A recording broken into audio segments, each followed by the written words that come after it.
Good morning. Today is Monday, May 10th, 2021. Happy Yom Yerushalayim.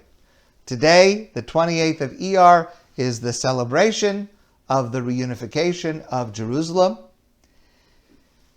There's a famous pasuk in the Torah. It's in the book of Dvarim.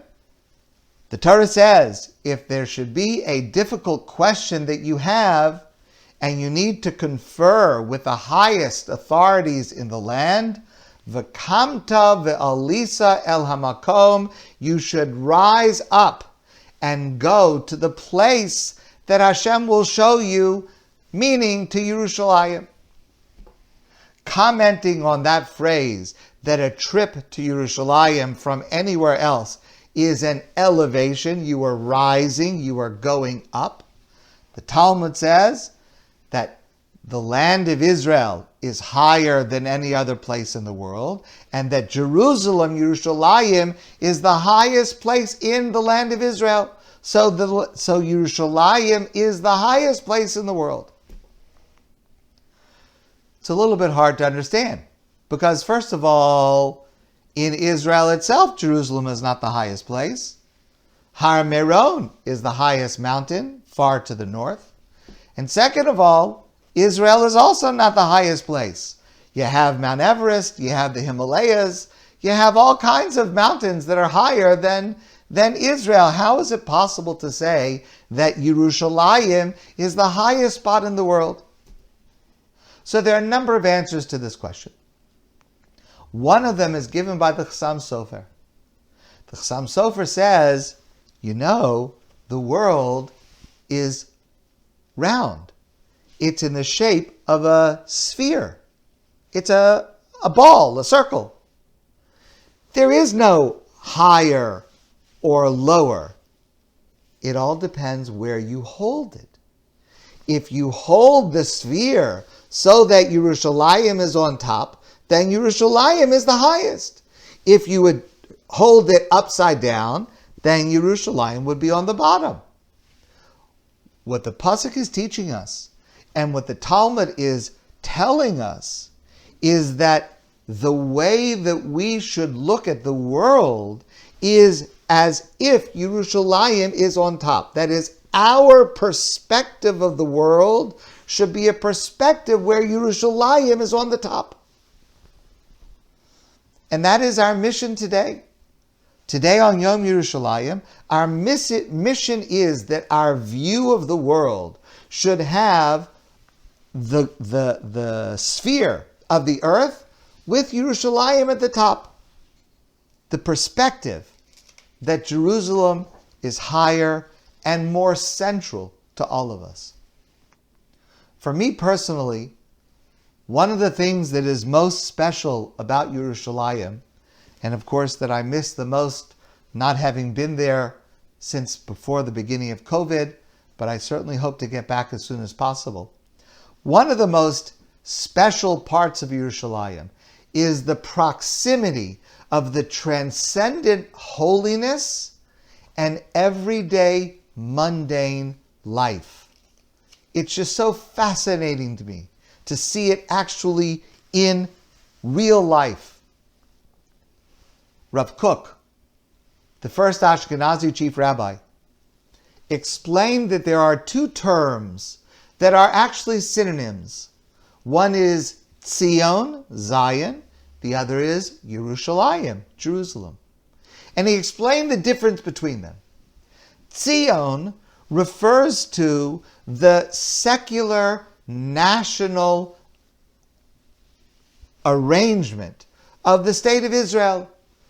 Zion is a national aspiration. It was a secular movement in the late 1800s that expressed national aspiration for autonomy and for independence, to be a country like every other country. That's Zion, that's Zionism. Yerushalayim expresses the holiness, the spirituality, the uniqueness of this place. Rav Kook said both terms by themselves are incomplete. Because if you have Zion a national movement to establish a state, but it's simply a state like every other, without any higher purpose, without any element of spirituality to it, then what's the point? There is no point. It's got to be connected to higher standards, higher spirituality and holiness. And Rav Kook said Yerushalayim also is not enough by itself. Something that is purely spiritual, purely based on prayer and connection to God, but if it's not grounded in real life, if it doesn't have a bureaucracy and a police department and parking rules and garbage pickup, if it's not connected to those things, it will not exist either. The greatness of Israel today and the beauty of Yerushalayim today is that the two are connected. Zion has a higher calling where we are called to be not just like the other nations, but we hold ourselves to a higher standard. And we should hold ourselves to a higher standard that accords with the righteousness and the spirituality that the Torah teaches. And Yerushalayim also has got to be connected to making a livable city for the people that wake up there and they need breakfast and they need to get their clothes washed and all of those other things. When Zion and Yerushalayim are intrinsically connected, that is what we're looking for. And that is what Yom Yerushalayim is celebrating. That we have this city that is magnificent and holy, and it's now ours to be able to run it as a city. That's the significance of Yom Yerushalayim. There's a poem I've quoted to you before by Yehuda Amichai, and I think it's so moving, so essential to understanding what is truly special when we're visiting Yerushalayim. Yehuda Amichai writes, "Once I sat on the steps by a gate at David's Tower, Migdal David, just inside Shar Yafo in the Old City.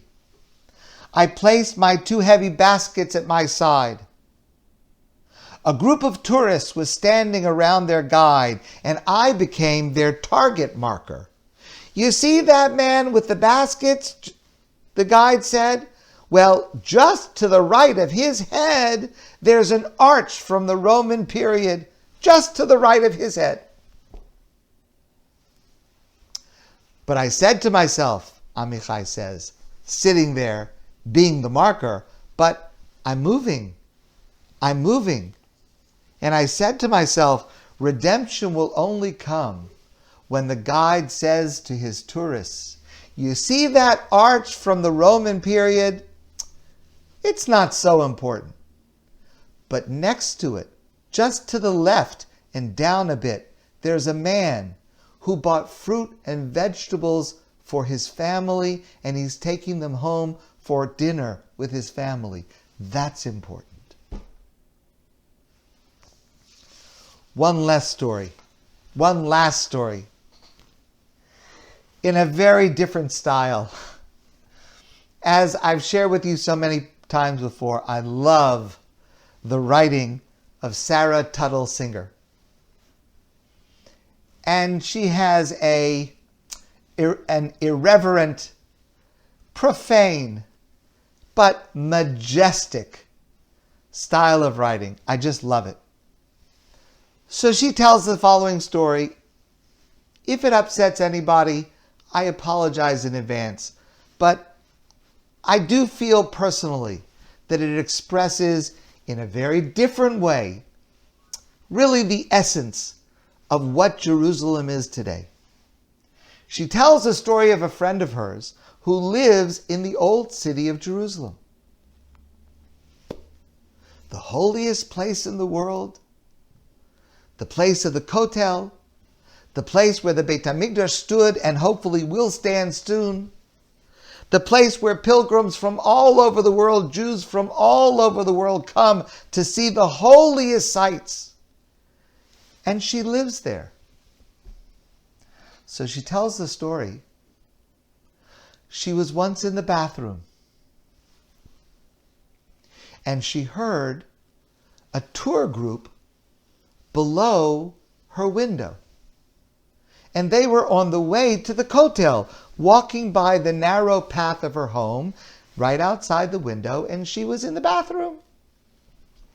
And sitting in the bathroom, this woman could hear a woman outside, part of the tour group, say to her tour guide in a very loud voice, because, all right, I'll say it, sounded like a person with a kind of a New York accent. I don't want to make fun of anybody in New York, but the kind of tourist who speaks in a very loud way. I'll just say it in that way. I don't want to say anything not nice. And they're walking by, and this woman in the tour group outside says, "Hold on a minute.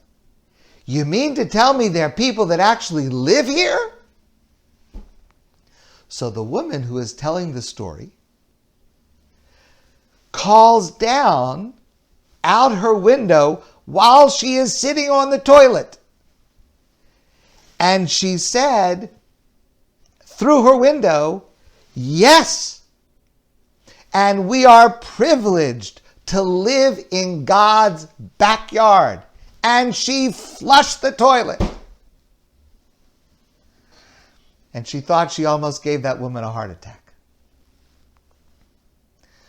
But that's what Yerushalayim is. It's the connection of Tzion and Yerushalayim. It's the connection of living in God's backyard. But you still have to do the stuff you have to do on a daily basis. It coexists. That's Yerushalayim. And that is what we should celebrate today. And that is what we hope to be able to get back to very, very soon. My friends, I want to wish you a great day, a wonderful and joyous Yom Yerushalayim. And I look forward to seeing all of you soon in person.